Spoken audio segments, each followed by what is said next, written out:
Hey, we're back at the top again today here, telling you why you should pick Turtwig as your starter Pokemon. To start, if you just like the grass type, there's nothing stopping you. Just pick Turtwig. It's fine because, it's got a cool leaf on its head. It's adorable. It's great. But from here on out, let me break it down why it is.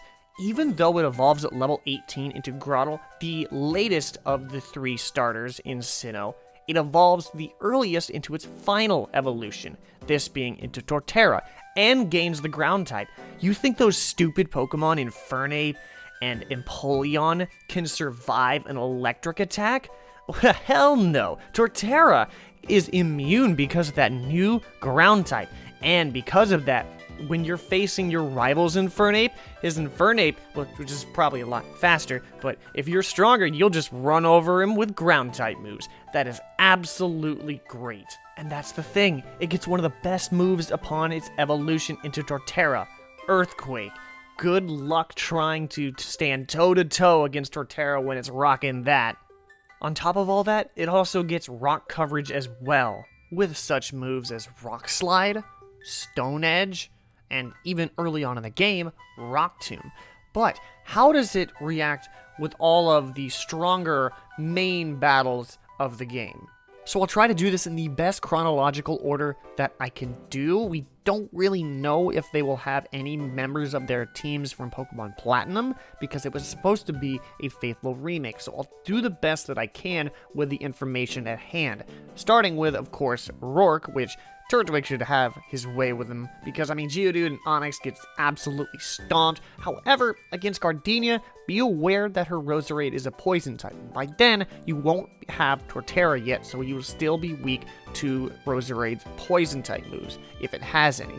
But Maylene, not really a battle that you have an issue with. You're more likely to use like a flying type like Staraptor, and Crasher Wake, just honestly, just use Torterra here, please. You won't have a Torterra yet, but maybe if you do, then that means you're just that amazing. Looking into Team Galactic, you don't really want to use your grass-type starter against them. They tend to have a lot of poison and flying types, and of course, if you don't have a Torterra, you're going to have a bad time, since they will actually hit you for super effective damage. A lot of them do have Zubat, and then especially with Zubats, those give you kind of an issue, unless you're strong enough, in which ignore my stupid self. Moving on to the second half of the gym leaders, in which we can assume Fantina is number 5, akin to the originals.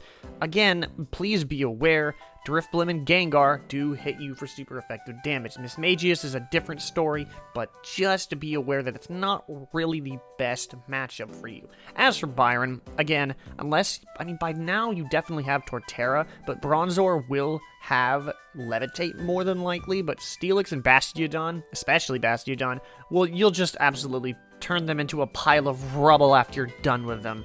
As for Candace, please stay so far away and use a fire type. I must say, do not use your Torterra in this battle. You will have to use so many revives. But Volkner is basically your ticket back to the top, because of course you are immune to his electric type attacks, so you're fine and dandy. Against Barry, your rival, you're not really going to have the best at times, because he counters you in a lot of ways, such as from his Infernape, his starter Pokemon, his Heracross due to the bug-type attacks, and Staraptor because it's immune to your ground-type moves, and it hits you for super effective damage. Grass-type also doesn't hit it at all, so try using something else. But you do have an advantage against his Floatzel, but do be aware that it more than likely will carry Ice Fang, so really you gotta be careful about that.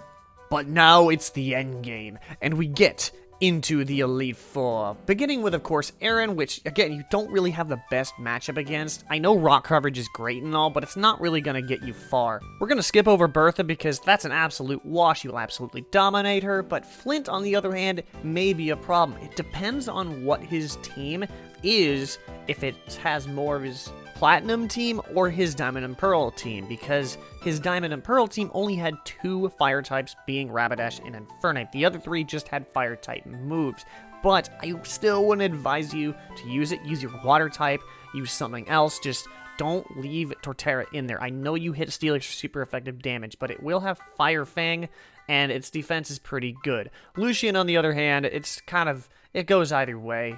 Bronzong's gonna have Levitate, but other than that, you'd probably be better off using a Dark-type move. Now, Cynthia. Cynthia, honestly, this is your best choice if you want to have a better matchup against Cynthia. Once again, it depends on which team they bring over from the Gen 4 games, because I do know that in Platinum she does have a Togekiss, but she does not in Diamond and Pearl. If that's the case, you will have a better time against her than if you chose Chimchar or Piplup, mainly because it goes either way between Spiritomb and Roserade, but you absolutely destroy Gastrodon and deal with Lucario, Milotic, and Garchomp cannot hit you for super effective damage. But don't expect to take Garchomp down so fast. But that about wraps it up for Turtwig. It's a very excellent choice, especially early on, not having any disadvantages, but near the end you will have a few disadvantages up until the battle against Cynthia, which you don't really need too much support for it, but still, you definitely want to have some support for it, because soloing Cynthia is just it's not possible, unless you're just that amazing. But with that though, if you did enjoy, don't forget to hit the like button and subscribe to start the climb today. But with that though, I want to thank you for watching. I'm going to catch you back at the top later on, because you know that that's how we do it.